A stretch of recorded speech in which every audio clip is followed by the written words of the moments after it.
So here I have my current home workout training plan. So it's like a 6 day split. It is a mix of push pull legs. It's kind of like more bodybuilding style, using dumbbells and just working with what I have. It's a little bit limited, but I can still do a lot, which is great, and I can still hit lots of different variations and muscles and getting like really effective workouts in. And it's a lot of trial and error. So working from home and just kind of adjusting to being a little bit limited as to what I can do relative to what I'm used to. It means that it's a little bit messy. It might not always make sense, but it's something. It's getting better as the weeks go by. So I'm into the fourth week of this training block, and kind of the trade-off is the intensity isn't there compared to the regular powerlifting training that I'm doing. But the nice part about that is there's kind of like less pressure. So obviously lower intensity, the progress isn't going to be the same. But then I won't say I'm enjoying the sessions more, but I'm not kind of stressing or worrying about how productive I am in the sessions as much. So I guess that falls back on me, and I should kind of be applying myself more. But not taking things as seriously is a nice change. But as the trial and error goes on and the blocks go on and I get through different sessions, I'll try and optimize the training or improve it as I go on. So basically, I think everyone is adjusting to at-home training right now, as they should. You're not going to be seamlessly transitioning into a completely different environment, equipment, and resources. Um, it just doesn't work like that.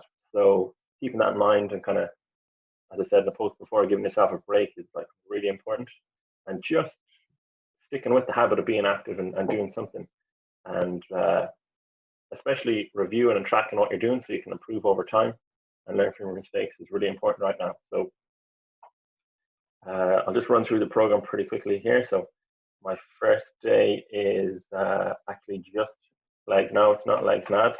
So just doing squats starting off, and everything's pretty high rep. It's pretty generic. It's only the fourth week of this completely new training style. For example, if I was to do this program for a couple of months, the reps, sets, weight, everything would kind of be like, it would come into its own. So like the rep ranges would be 10 to 20. It could be, it could be 3 to 30, for example, or the sets could be, 2 to 6 sets.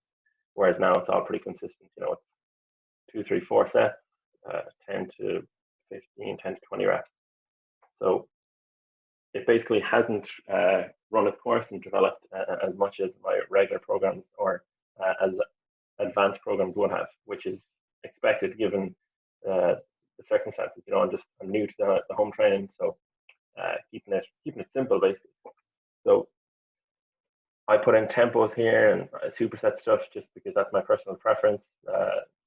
Not everybody has to do that, and it's not exactly the best way to train. It's just how I like to train, and if that boosts my adherence, then that will lead to better progress over time. So I do my working sets, squats after I warm up, and then I back off and do 2 lower intensity sets. So by intensity, I just mean load, and to make up for the lower intensity, I do higher reps, and I just do 2 sets of those. So lots of squats. That is 30, 48. That is like 80 reps of squats. Didn't even realize I was doing that many, but yeah. And it's only my first leg day. So the first exercise, I do 80 reps. So that just gives you an idea of how when the intensity is lower, doing your home workouts, you need to make up the difference from what you were used to before in the gym. You need to make up. So the intensity was here when we were in the gym. It's here now when we're at home. To make up that difference and to continue to progress, we need to do something different. So in my case, I'm doing 80 reps for squats, and I'm not recommending that. I'm not saying that's right. I'm not saying everyone needs to do that. That's just what I'm playing around with right now. Then I go on to calf raises, and I superset that with bicep curls, hammer curls. So if you like a more intense style of training and you like to superset, I recommend using 2 isolation exercises That way, you're not going to be too fatigued, and you can use the superset for multiple sets. So yeah, I just have a tempo included there on the hammer curls, and I probably should have that on the calf raise as well, because my calf raise form is crap. So the numbers here I have, so I'm going to lower down for 3 seconds, pause for 2 at the bottom, extend my leg up as fast as I can, so 0, and then a little pause in between for the 1 second. So just a quick recap on that. So I'm lowering, so if you imagine this is me standing, this is my foot, lowering 1, 2, 3, pause for 2 seconds, get a stretch of my calf muscle, imagine that's my calf, extend up as fast as I can, pause to kind of reset and get my form right at the top of the rep, and then repeat. So 1, 2, 3, down, building tension, getting a stretch on my calf muscle, which is here. Just use your imagination, extend up nice and fast. So that's all there is to that. And it's just a guide and a framework to make sure that my form is solid. Then I have a foot up lunge. So basically, instead of doing like a standing lunge or putting my foot all the way up onto like a couch or a bench, foot up is just like a little step that I have. So that increases the intensity a little bit, and I just do that on its own because lunges are pretty intense as a standalone exercise.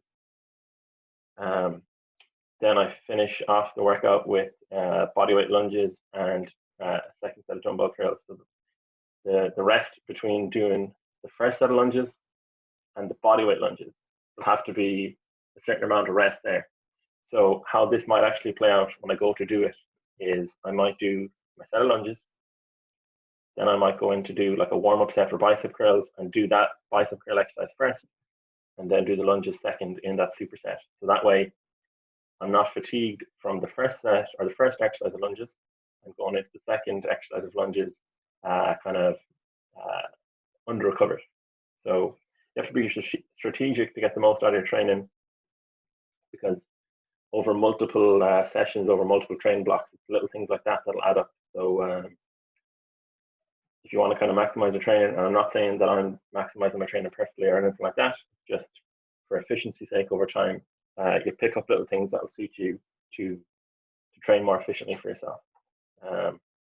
So we'll try and speed it up here. So again, starting with a compound exercise for the chest and shoulder workout, doing back offsets again.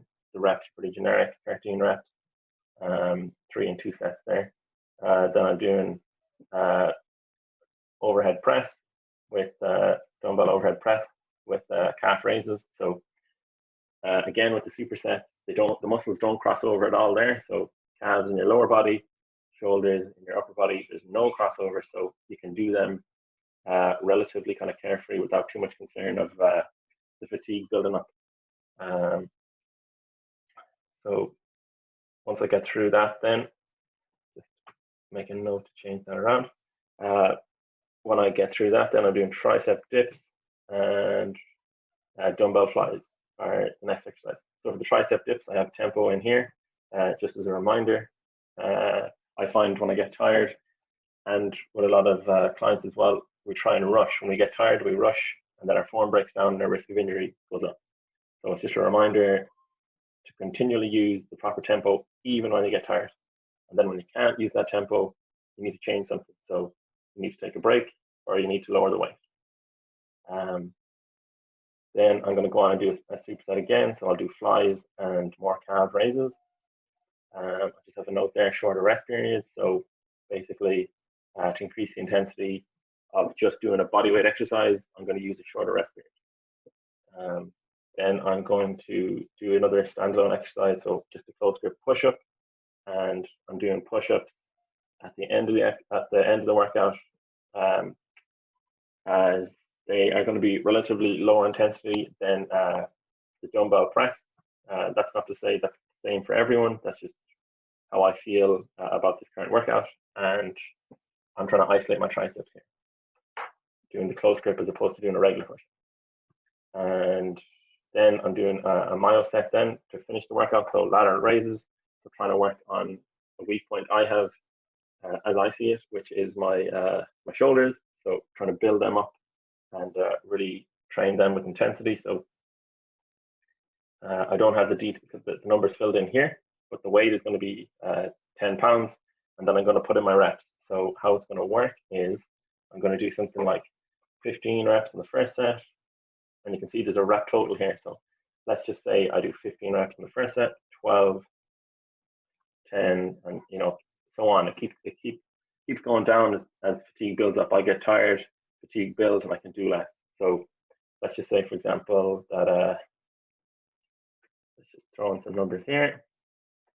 Let's just say that I get 52 reps for that workout. Next week, my target is to beat 52 reps. So to do 53 or more, or to do 52 reps again, but with better form and better technique. So different ways you can progress there. Then the final workout, or let me see, the final part of this this block here is the back workout before I repeat everything again. So starting off single leg. So I meant to make this edit here. So we have a deadlift. So it's going to be a single leg deadlift and a 2-second pause at the bottom. So then I move on and I do pull-ups, and I do that with the plank variation. And I have reps here for the pull-ups, 8.5. So that means that I can do 8 or 9 in a set, depending on how I feel. Again, I wouldn't recommend that for most people. It's just something I'm playing around with. Then Copenhagen plank. So that plank variation, 30 is time. So when you're doing planks, generally you don't do reps. So that's just a little difference there between other exercises. And moving on, doing a bent over row. Again, it's nice to have dumbbells. So it's kind of that standard bodybuilding style layout, 12 by 3. That's like very generic, and it hasn't progressed a whole lot, as you can see. Then it just finishes off with more isolation exercises. So the reverse dumbbell fly, just hitting the rear delts, the high rows, hitting the rear delt, dumbbell curls, then hitting the biceps. Then I have a second leg day. That is here. So then I'm trying to bring in a bit of variation into my squats. So it's going to be pause squats. So it's a 2-second pause at the bottom. So because the intensity is going to be higher with using a pause, I'm using lighter weight. And then again, just doing back off sets. And the back off sets are nice because they give you a chance to work on your form. So let's say, for example, you did your 3 working sets with your highest weight. You weren't too happy with your form. The back off sets allow you, while the feedback from the working sets is fresh in your mind, it allows you to kind of implement those corrections. So let's just say I did my pause squats here, and I was leaning too far forward as I got tired. Well, then when I go to my back off sets, the intensity will be a bit lower. So it should allow me to have a little bit more control. And then doing the sets, my technique should be better in the back off set. It's not always going to play out like that, but ideally, that's how it should work. And that's how I like to use them. Not necessarily the best way, but it's what I found to be effective. Then moving on to lunges, and then supersetting that with the ab wheel. So the standing lunges, how the superset works is because it's a standing lunge where I'm just standing in place and just lunging down and back up, down and back up. I'm not actually stepping forward or back at all. That's a little bit lower intensity. So then it allows me to superset that with the ab exercise. Then hip extensions. So I could make a change here and do the hip extensions second and give my quads a little bit of a break. But as I'm doing a home workout and the intensity is lower than what I'm used to, I can kind of afford to do 2 quad exercises back to back. So quad exercises being squats and the lunges. So I'm doing hip extensions here, and then the plank leg lifts. So they work the core, planks work the core, but they also engage the glutes as well. So this one is a kind of a pretty intense superset in that the crossover between the muscles being used, there's a decent bit of overlap there. So the 2 exercises, they can kind of work against each other if you don't use the proper technique, or if you do it with insufficient rest in between. So just something to keep in mind. You want to minimize the crossover in a superset as much as possible so that you can use the best form possible in each exercise in a superset. Then finishing up this workout, doing stairs, lunges, I should say. So that is just going to be basically using a step or a stairs and starting low and then stepping up the stairs and kind of like basically climbing the stairs, but driving up through my quad to do so, exaggerating that, using the tempo, and just really making the quad do all the work to step up. And then the hip extensions are body weight, but these are actually with a lot more control. So I'm using tempo here, 6-second tempo per rep. So they're really slow and controlled. And then I can load up with some weight here as well if I want to. So I can basically use a dumbbell across my hips and increase the intensity that way. So then I have a myo-rep set again, working on my calves again. So it's the second time in a week. However, there's been sufficient rest. So this is the 4th day of the plan. And the last time I would have trained calves would have been, this would be the first time I trained calves in the plan. So basically, there's no need to worry about fatigue building up here at all.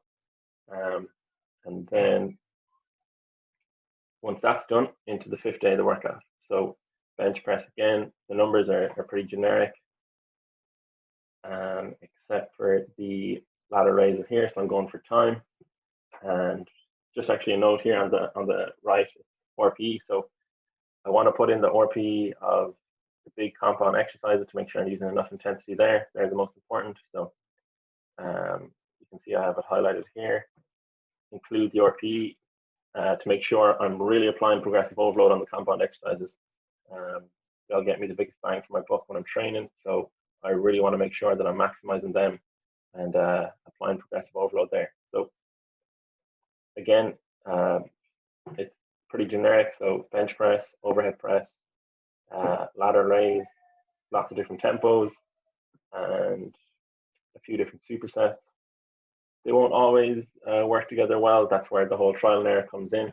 And if I'm doing a superset and it's not working out particularly well, if it's too intense or it just isn't a good fit of the two exercises I'm using, the nice thing about doing the home workouts is I'm just kind of more relaxed and I just kind of don't worry, just chalk it off as something to learn from and don't worry about kind of maximizing the intensity of the workout. So not getting too focused on making progress, just continuing the habit of staying active and training. You know, it's very easy to be demotivated doing the home workouts. So if I can give myself a break but continue training, that suits me. So the last exercise is a neutral incline dumbbell press. So how that works is I just hold the two dumbbells in close together like so, and I'm just pressing straight up over my chest and then using the tempo. The myo-rep set, then I'm using tricep dips here, 6 sets again as I have been doing, and then day 6. So it's a 6-day split, and what I was meant to do initially was do day 3, and then day 4 was a rest day, and then day 5, 6, 7 train straight through. So it would be Monday to Wednesday train, Thursday off, Friday, Saturday, Sunday, right through to the following Wednesday train, and then take one day off. The intensity is a bit lower for these workouts, so training 6 days a week sounds very intense, but then in reality, I'm used to training 4 to 5 days, 6 days a week anyway, with more weight. So in context, it's not that intense. This will all come down. This is where individualizing your program and not getting generic programs online is really effective. So if you get a generic program online, that's going to be suitable for a lot of people, but specific to no one. So this is where learning to do your own program can be really effective.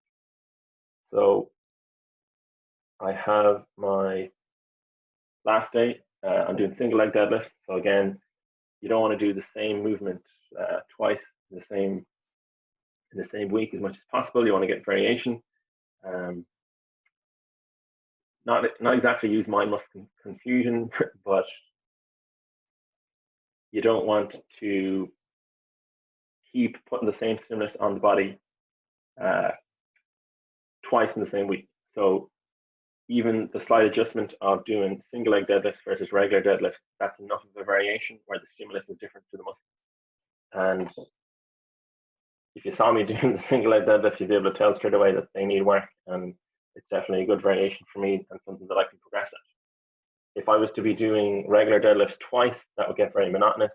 I would adapt twice as fast to that, as opposed to doing two different movements where I'm only getting one chance to practice that movement each week. And then I should put in back offsets here are going to be stiff leg deadlifts. So again, just making sure that I'm not doing the same movement twice as much as possible. Again, doing more pull-ups here, but doing a different variation. So instead of just doing pull-ups, I'm doing chin-ups. And doing more abs here. So bicep crunches, upright rows again, hitting the rear delts, and then the myo rep set, last one, another isolation exercise, and another 6 sets of myo reps there. So that's the whole plan. Some weeks I mightn't take a rest day, other weeks I might take 2 or 3 rest days. It just depends on how I feel, how much activity I'm doing outside of the gym session, how busy, different things are in my life outside of my training. So basically it's very flexible. I'm being very adaptable. I'm, putting my best effort forward in each session, but not focusing on how much progress I'm making. So I'm not going to worry. I can't control how much progress I make. I can only control how I apply myself and how much effort I put in. So if I'm reviewing my sessions each week, if I am doing, the 6 workouts I set out to do as much as I can, so not being lazy or making excuses and saying, oh, I'm too busy when I'm actually not busy. So staying accountable, so reviewing what I'm doing, staying accountable, and then making sure that I am not doing the same thing twice week to week, that I'm progressing what I'm doing. All those kind of factors in place, if I do those right, then progress will happen. It mightn't happen fast, I might regress, but I'll figure it out over time because I'm, keeping an open mind, and I'm aware that there's a lot of trial and error to this. And at the very least, it'll keep me in a good place for when a good position to kind of maintain the strength I have or the muscle mass I had before the isolate and play started, so that when the isolation period lifts, I'll be able to kind of hit the ground running. So I hope that was useful. I definitely rambled on for too long, but there's a lot to it, and you can really, get kind of stuck into it, and the plan can kind of become its own thing if you're really into programming for yourself, and if you know what works for you, what you like, and what will boost your own adherence. So I recommend that everyone give their own programming a go now that we're isolated at home with more time, and really tailor a plan to suit your needs. But then, of course, if you have any questions about how to do programming or how to train or nutrition or anything like that, just shoot me a message, and I'll be happy to help. So that is my plan. Don't copy it. If anything sounds a bit far-fetched, you can leave it out. You don't have to copy this exactly. It just gives you an idea of how to set out a training program, and gives you a few ideas for how to train yourself. So hopefully that helps, and I'll leave it at that.